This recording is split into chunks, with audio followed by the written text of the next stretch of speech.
लेकर पैदा होता है ब्रह्म योग में। और एक बात बताओ, मतलब मेरी जो कुंडली है उसमें सूर्य और शुक्र और मंगल मतलब यहाँ पर नहीं बैठे जैसे, तो कैसे बना ब्रह्म योग? अब ब्रह्म योग वाला व्यक्ति जब भी लगन से चौथे घर में सूर्य बैठा हो, लगन से 10वें घर में शुक्र बैठा हो, लगन से 10वें घर में मंगल बैठा हो, मतलब लगन से या चौथे इस घर में सारे ग्रह बैठ जाएं, इस घर में सारे ग्रह बैठ जाएं, या फिर एकादश भाव में सारे ग्रह बैठ जाएं, या अलग अलग इन तीनों भावों में 3 ग्रह बैठ जाएं, तो ब्रह्म योग की उत्पत्ति होती है। ब्रह्म योग में जन्म लेने वाला व्यक्ति बड़ा विद्वान होता है, दूसरों को भविष्य को जानने वाला होता है, चीजें उसको होने से पहले पता चल जाती है, भविष्य को जानने की क्षमता रखता है अपने अंदर। वो बड़ा ध्यान करने वाला, साधना करने वाला व्यक्ति होता है, बड़ा गंभीर विचार वाला होता है, और उसके ऊपर ना परमात्मा की, भगवान की विशेष कृपा होती है, नारायण की विशेष कृपा होती है ऐसे व्यक्ति के ऊपर।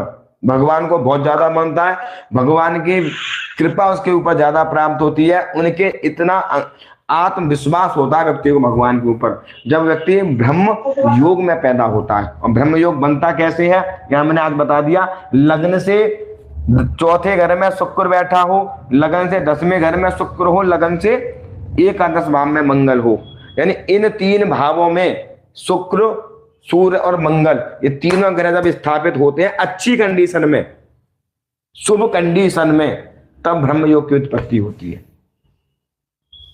एक मात्र से नहीं होते गुरुजी ना, अगर ये एक साथ भी बैठे हैं तब भी ब्रह्म योग की उत्पत्ति हो जाएगी। सूत्र क्या कह रहा है, लगन से चौथे घर में, 10वें घर में और एकादश भाव में जब शुक्र, मंगल और सूर्य हो तो ब्रह्म योग की स्थापना होती है। सूत्र हमारा क्या कह रहा है उसे। और ऐसा व्यक्ति होता कैसा है, व्यक्ति प्रखर बुद्धि वाला, तीव्र बुद्धि वाला, दूसरों के भविष्य को जानने वाला, गंभीरता में रहने वाला, साधना करने वाला, भगवान के ऊपर अटूट विश्वास, परमात्मा की कृपा उसके ऊपर होती है, भगवान का साया उसके ऊपर होता है, और ऐसा व्यक्ति दूसरों के कल्याण के लिए जन्म लेता है, ब्रह्म योग कुंडली में स्थापित होता है। शर्त यह है, ये किसी पाप ग्रह से दृष्ट ना हो, पाप प्रभाव में ना हो, कोई नीच दोष ना लग रहा हो, तो ये ब्रह्म योग स्थापित होता है। सर एक बात बताओ, ये ब्रह्म योग कुछ और भी होता है क्या कुंडली में? धन योग अलग से होता है। धन योग कई प्रकार से बनता है। धन योग कुंडली में, धन योग के बारे में हम बात करते हैं कि सबसे ज्यादा अगर हम कुंडली में धन योग की हम बात करें तो बनता कैसे है।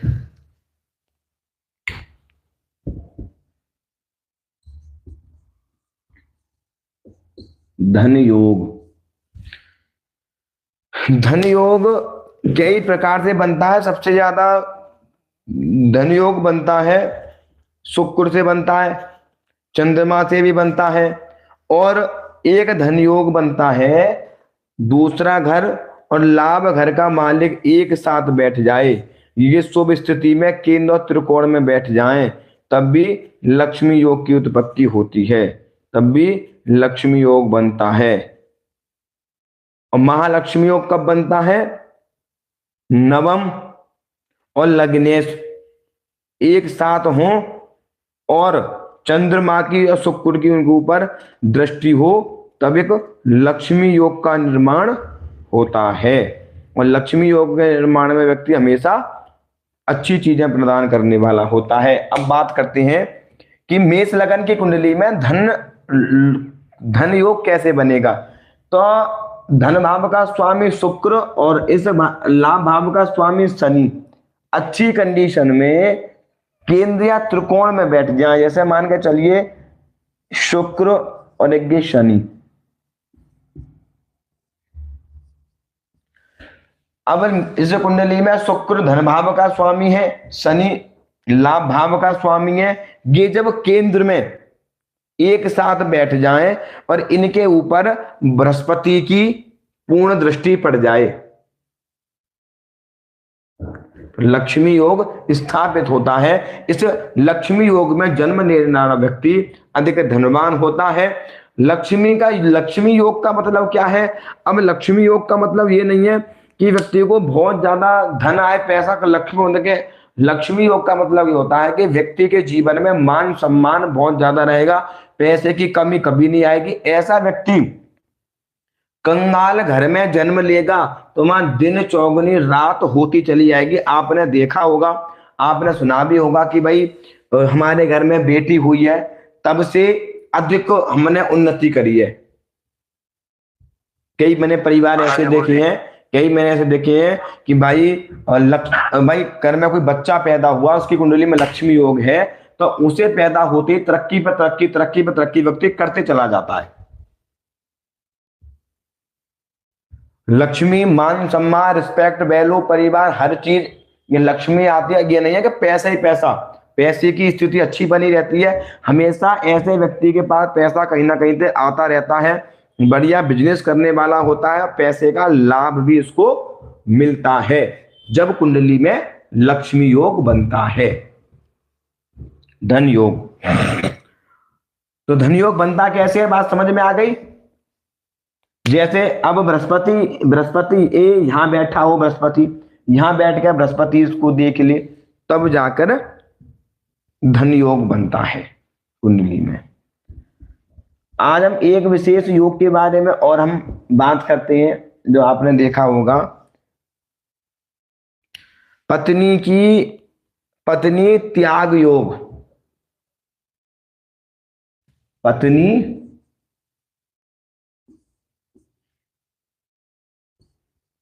त्याग योग, ये पत्नी त्याग योग क्या है और बनता कैसे है? सबसे ज्यादा यदि पुरुष की कुंडली में, यानी लड़के की कुंडली में सप्तम भाव में राहु हो, सप्तम भाव में राहु हो तथा सूर्य भी हो, राहु या सूर्य हो किसमें? सप्तम भाव में, शनि की दृष्टि पड़ रही हो,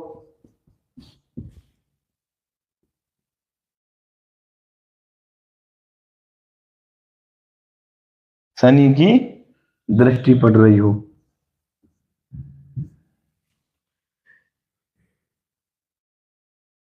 अब सप्तमेश द्वादश भाव में हो शुक्र, तो क्या होता है? पत्नी त्याग योग बनता है। ये योग बनेगा कैसे? द्वारा सुनिए, मेष लगन की कुंडली में, लगन हमारा मेष है, अभी आप इसको कहीं भी लगा लेना, सूत्र बड़ा सरल है कि पत्नी त्याग योग पुरुष की कुंडली में, मतलब लड़के की कुंडली में सप्तमेश, सप्तम भाव में राहु हो, सूर्य हो, कोई क्रूर पाप ग्रह, यहां पे कह सकते हैं कोई क्रूर पाप ग्रह, कोई भी क्रूर पाप ग्रह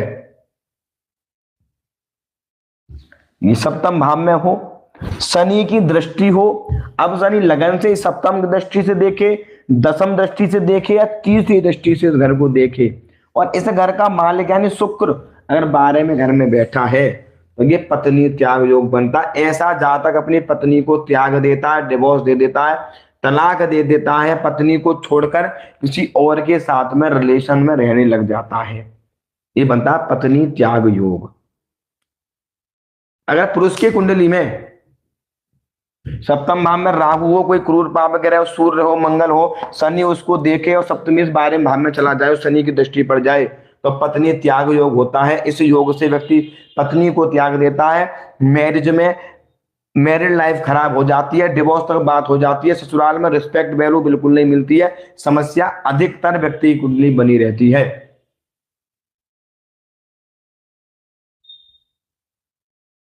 एग्जाम्पल, एक चीज यहां पर कह सकते हैं,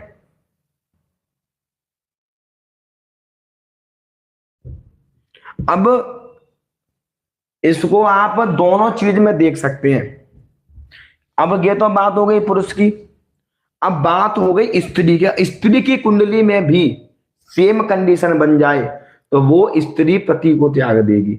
यहां पर पुरुष त्यागेगा, इसको त्याग देगा तो मुझे तेरे साथ नहीं रहना ब्याह के बाद। आपने केस देखा होगा कि लड़की तो रहना चाह रही है पर वो राखते नहीं है। अगर यही योग जब स्त्री की कुंडली में बन जाएगा, अगर किसी लड़की की कुंडली में सप्तम भाव में राहु है, सप्तम भाव में सूर्य, सप्तम भाव में मंगल है और सप्तमी द्वादश भाव में बैठा हुआ शनि की दृष्टि पड़ रही है, केतु की दृष्टि अगर सप्तम भाव पे पड़ रही है, सप्तमी इस पर पड़ रही है, तो ऐसी स्त्री, ऐसी लड़की अपने पति को त्याग कर किसी और के साथ रिलेशन में रहना शुरू कर देती है, कहीं और रहना शुरू कर देती है। वो जाती नहीं है ससुराल में, डिवोर्स ले लेगी, ससुराल वालों की रिस्पेक्ट वैल्यू नहीं करेगी, ससुराल में किसी की इज्जत नहीं करती है वो लड़की, पति को त्याग देती वो।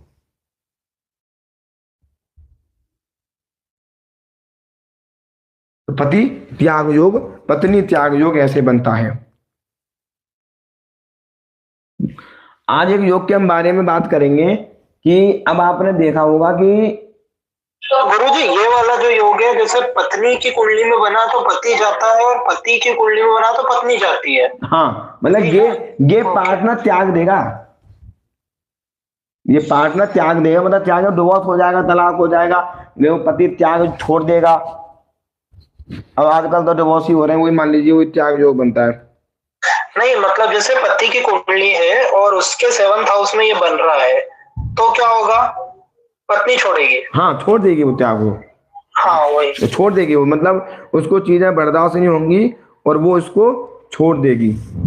अब कुंडली में बात करते हैं हम संन्यास योग के बारे में।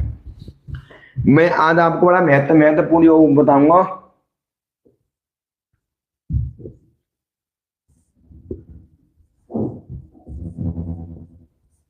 संन्यास योग कैसे बनता है। आप बहुत सारों का विचार होता है कि भाई संन्यास योग कैसे हो, तो देखते हैं। लग्नेश, भाग्येश और अष्टमेश और धनेश, जब ये चारों ग्रह एक साथ बैठ जाते हैं तो संन्यास योग बन जाता है कुंडली में। कौन कौन से? लग्नेश, भाग्येश, अष्टमेश, धनेश, जब चारों ग्रह एक साथ हों, दशमेश अष्टमेश एक साथ हों, दोनों की दृष्टि लगन पर हो, लग्नेश पर हो, यदि शनि चंद्रमा त्रिकोण, शनि मंगल की दृष्टि हो तो संन्यास योग बनता। संन्यास योग कई कारण से बनता, बताता हूं मैं आज तुमको। जैसा मान के चलिए मेष लगन के कुंडली में लग्नेश मंगल, अष्टमेश भी मंगल, भाग्येश बृहस्पति और धनेश शुक्र जबकि एक साथ बैठ जाए, जैसे कि मान के चलिए मंगल, गुरु और एक शुक्र एक साथ बैठ गए। कौन कौन? धनेश, भाग्येश और लग्नेश और अष्टमेश जब एक साथ बैठ जाएंगे, अब इनके ऊपर शनि की दृष्टि होगी, इनके ऊपर शनि का प्रभाव आ जाएगा, या शनि इनके साथ में होगा तो व्यक्ति को संन्यास योग ले जाएगा। किसी जातक की कुंडली में अगर शनि भाग्य से होकर 12वें घर में बैठ जाए तो व्यक्ति संन्यास की तरफ बढ़ जाता है, संन्यास तरफ बढ़ जाता है। केतु लगन में होता है तो व्यक्ति संन्यास की तरफ बढ़ जाता है। संन्यास अलग रहना, किसी के साथ रहना, चुप रहना, एकांत में चले जाना, पहाड़ों पर चले जाना, दूर चले जाना, ऐसी ऐसी चीजें व्यक्ति करने लगता है, अलग अलग रहने लगता है। तो संन्यास योग को हम कई बार देख सकते हैं। ये चीज नवांश में देखना बड़ा उत्तम होता है, दोनों चीजों में है नहीं है, क्योंकि कई कुंडली में सप्तमेश और भाग्येश 12वें घर में बैठा हो, शनि का प्रभाव पड़ रहा हो, तब भी क्या होता है, तब भी संन्यास योग की उत्पत्ति हो जाती है, क्योंकि ये इसकी पत्नी है और ये इसका भाग्य, दोनों व्यय हो गए। धन भाव का स्वामी या व्यय हो गया, पंचम घर का स्वामी या व्यय हो जाए, तो ये तीनों एक साथ बैठ जाएं तब भी एक संन्यास योग बन जाता है। क्योंकि शनि वैरागी ग्रह, शनि क्या देता है? वैराग। शनि व्यक्ति को वैराग की तरफ ले जाता है। तो संन्यास योग में जन्म लेने वाला व्यक्ति बड़ा अलग रहता है, दुनिया के समाज चीजों से अलग रहता है, भगवान के भजन में रहता है, अधिकतर भक्ति करने वाला होता है। और वो व्यक्ति अगर कई बार के योग बन रहा हो और व्यक्ति की शादी हो जाए तो वो शादी करने के बाद में सबको छोड़ छाड़ के एकदम से संन्यास ले लेगा। जैसे कि आपने देखा होगा प्रेमानंद महाराज के साथ में कई ऐसे ऐसे शिष्य हैं जो बहुत बड़ी बड़ी नौकरी पर थे और सबको छोड़कर सन्यास ले लिया, है नहीं है? तो जिनकी कुंडली में योग होता है वो सन्यास लेते हैं। अब यहाँ शिवम कह ले सन्यास को तो ये ले लेगा सन्यास, मतलब ही नहीं कोई। मंगल शुक्र की युति है बना रही गुरु जी सन्यास केतु गुरु। अरे शांत मंगल केतु बनाता है। केतु मेरे में है मंगल केतु। केतु सन्यास की प्रवृत्ति सन्यास की तरफ ले चला जाता है। जो आपने देखा होगा जब सन्यासी योग तब बनता है जब कि हमारे धन भाव का स्वामी, लाभ भाव का स्वामी, सप्तम भाव का स्वामी और नवम भाव का स्वामी वह हो जाए, एक साथ बैठ जाए, तो व्यक्ति एक सन्यास ले लेगा, सब चीज छोड़ छाड़ के एकदम से चीजों को त्याग देगा। मेरा बैठे गुरु जी ऐसे ही बड़ा कुछ विद्वान वाली स्थिति आ जाती है, सब चीज छोड़ छाड़ के भजन करना, एकांत में रहना और एक स्थिति में व्यक्ति को रहना।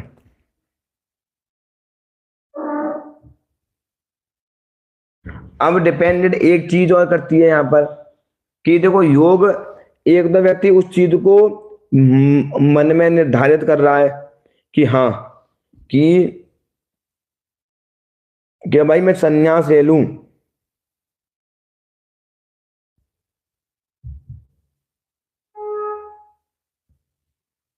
अब कुंडली में हम एक सन्यास योग समझ में आ गया, सन्यास योग कैसे बनता है।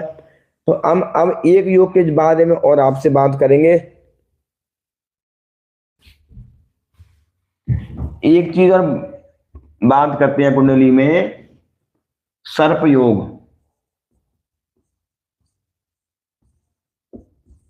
कि ये सर्प योग कैसे बनता है कुंडली में। मेष लगन की कुंडली में सभी पापी ग्रह, पाप ग्रह कौन कौन से हैं प्रियंका कुमारी, पाप ग्रह कौन कौन से हैं? शनि है गुरुजी, राहु है, केतु है, मंगल है और सूर्य है गुरुजी, लेकिन सूर्य क्रूर ग्रह है। मंगल, सूर्य, शनि, राहु,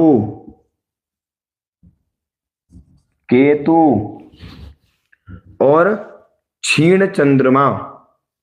चंद्रमा कौन? क्षीण चंद्रमा। अगर सभी पापी ग्रह केंद्र में बैठ जाएं, कोई भी शुभ ग्रह ना हो, सूत्र क्या कह रहा है?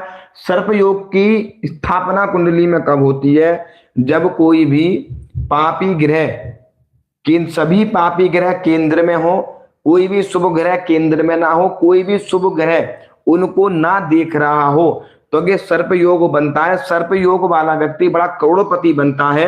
करोड़पति बनने के बाद में उसकी संतान किसी चीज से लेके बड़ा दुखी रहता है, परेशान रहता है, दर दर की ठोकर खाता फिरता है व्यक्ति, सर्प योग वाला व्यक्ति। सर कैसे बनता है एक बार और बताएं। अरे केंद्र में सभी पाप ग्रह हो, कोई भी शुभ ग्रह ना हो जी, तो ये सर्प योग बनता है। ऐसा व्यक्ति करोड़पति बनता है, 2 नंबर का पैसा कमाने वाला बनता है, 2 नंबर की चीजों से लाभ लेने वाला बनता है। पर 32 साल की उम्र के बाद में व्यक्ति ठोकर खाता फिरता है, इतना परेशान हो जाता है कि वो बड़ा चीजों को लेकर बड़ा डिप्रेशन वाली स्थिति, बड़ा पागल सुसाइड कर लेता है बाद में, तो करोड़पति होता है वो। सर लेकिन चंद्रमा पाप ग्रह कैसे? क्षीण चंद्रमा, मैंने बोला क्षीण चंद्रमा पाप ग्रह हो जाता है। चंद्रमा अमावस्या के आसपास, अमावस के आसपास का चंद्रमा पाप, सबसे ज्यादा पापी ग्रह हो जाता चंद्रमा। अच्छा, क्षीण चंद्रमा तो सर गुरुजी, गुरु और शुक्र ही अच्छे रह जाते हैं, बाकी बुध भी जिसके साथ बैठ जाए तो पापी के साथ पापी हो जाता है। बुध भी है। तो ये ग्रह जब केंद्र में जब बैठ जाते हैं तो ऐसा योग हो जाता है।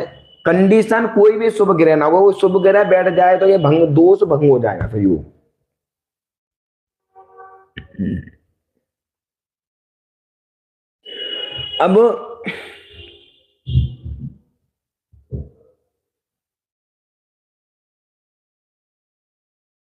अब कुंडली में गे योग समझ में आया। सर्प योग कैसे बनता है? जब केंद्र में सभी पापी ग्रह बैठ जाएं तो सर्प योग बनता है। सर्प योग में जन्म लेने वाला व्यक्ति करोड़पति तो बनता है, ऊंचे लेवल पर जाता है, सब चीज पढ़ता है, पर जीवन में संघर्ष, परेशानी, दर दर की ठोकर खाता है। वो 32 साल की उम्र के बाद में दर दर वाली ठोकर खाता फिरता है ऐसा व्यक्ति।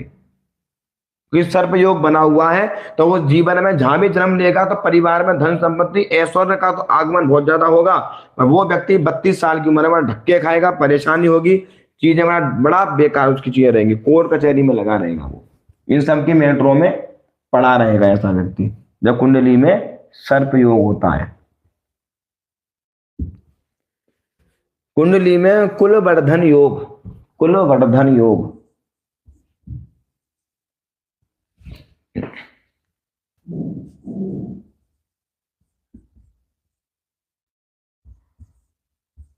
कुलवर्धन योग, कुलवर्धन योग में जन्म लेने वाला जातक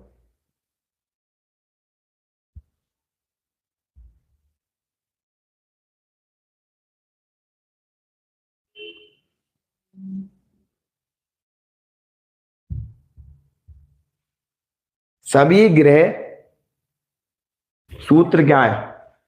सभी ग्रह लग्न से, सूर्य से और चंद्रमा से पंचम में हो तो ये कुलवर्धन योग बनता है।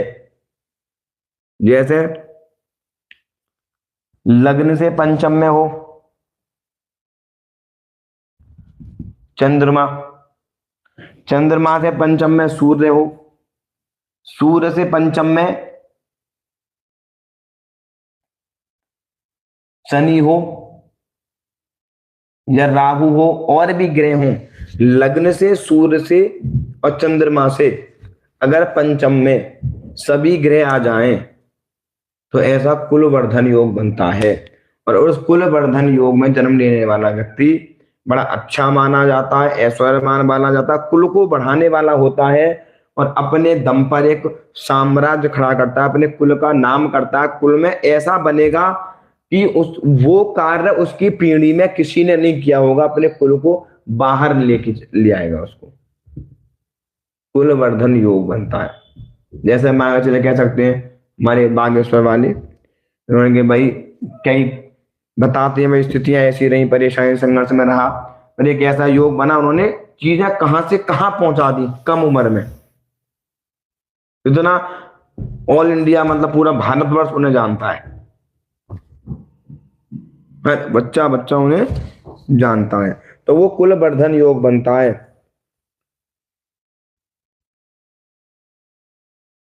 यह भी सभी ग्रह पंचम या सभी ग्रह लग्न में पंचम में और भाग्य में स्थापित हो जाए, सभी ग्रह या इनसे पंचम में हो, चंद्रमा से पंचम में हो, सूर्य से पंचम में हो या लग्न से पंचम में हो, तो ये योग बनता है। और ये योग है किसी कुंडली में, निखिल है नहीं है तुम्हारी में, रोले की में तो हो सकता है रोली।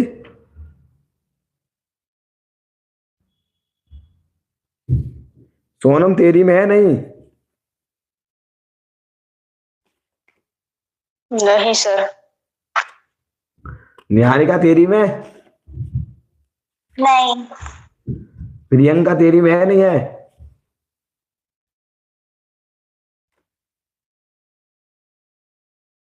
ना गुरुजी।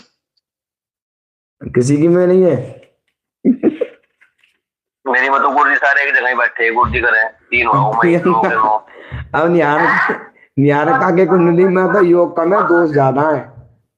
निहारिका मैं तो खुद ही कहती हूँ। निहारिका तो दोस्त के बारे में पूछा करो, वो राजयोग तो है ही नहीं बेचारी कुंडली में। एक दिन कह रही मैं बोला तो कुंडली नहीं देखती किसी की, कह रही मैं कहा देखो सारे दोस्त तो मेरी कुंडली में पता चल जाते हैं।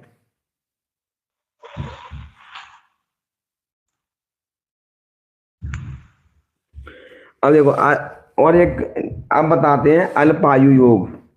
देखो भाई अब आपने सुना होगा कि भाई अल्पायु योग कैसे बनता है कुंडली में।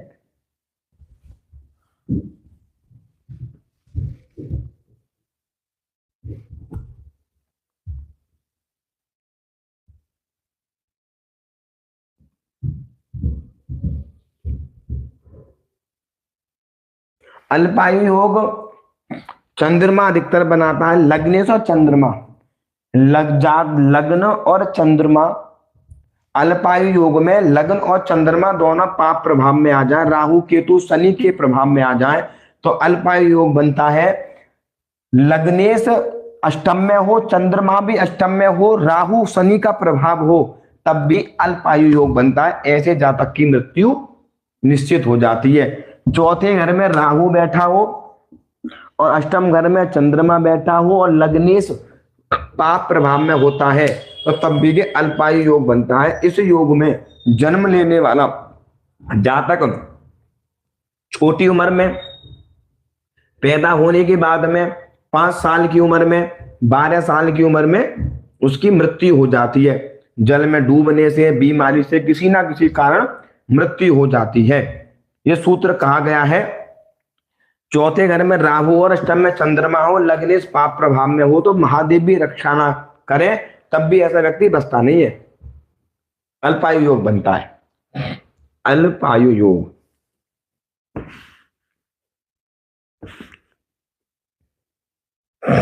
चंद्रमा मैंने भूमिका निभाएगा यहाँ पर। चंद्रमा अल्पायु योग के लिए तो समझ में आ रहा है नहीं आ रहा?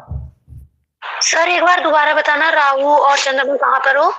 राहु चौथे घर में, चंद्रमा अष्टम में हो तब भी थोड़ा अल्पायु योग बनता है। लग्नेश पाप प्रभाव में हो,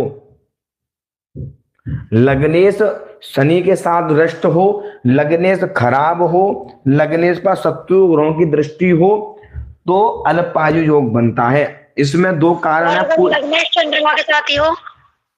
हाँ, दोनों खराब हो तब भी अल्पायु योग बनेगा। राहु शनि केतु कोई पाप ग्रह उनको दृष्टि से देखेगा तब अल्पायु योग बनता है। इस योग में जातक की मृत्यु हो जाती है या बचपन में मृत्यु तुल्य कष्ट की प्राप्ति होती है। उसको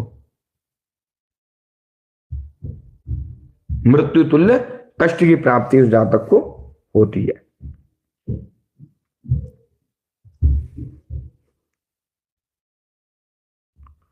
अब कुंडली में एक चीज और बताते हैं कि एक दीर्घ आयु योग कैसे बनता है। दीर्घ आयु योग बड़ा सरल है। लग्नेश केंद्र और त्रिकोण के साथ में बैठा हो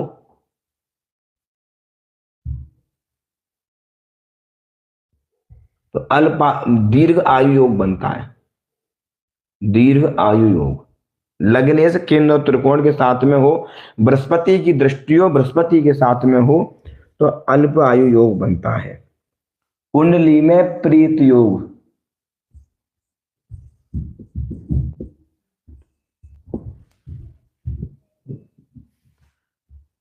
जातक की कुंडली में प्रेत योग बनता कैसे है? प्रेत योग नुकसान क्या देता है? यदि राहु लगन में हो,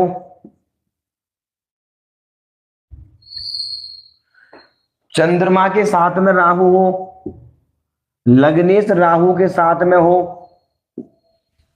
तो ये प्रेत योग बनता है।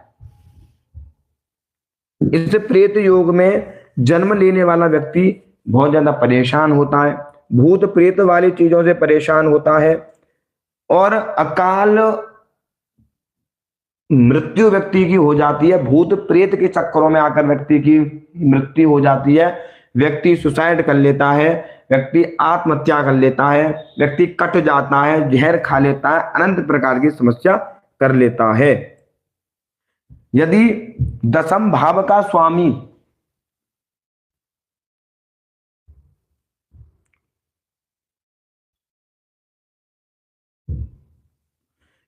अष्टम भाव का स्वामी, दशम भाव का स्वामी और एकादश भाव का स्वामी, जैसे यहां पर शनि और मंगल एक साथ हों तब भी एक प्रेत योग बनता है।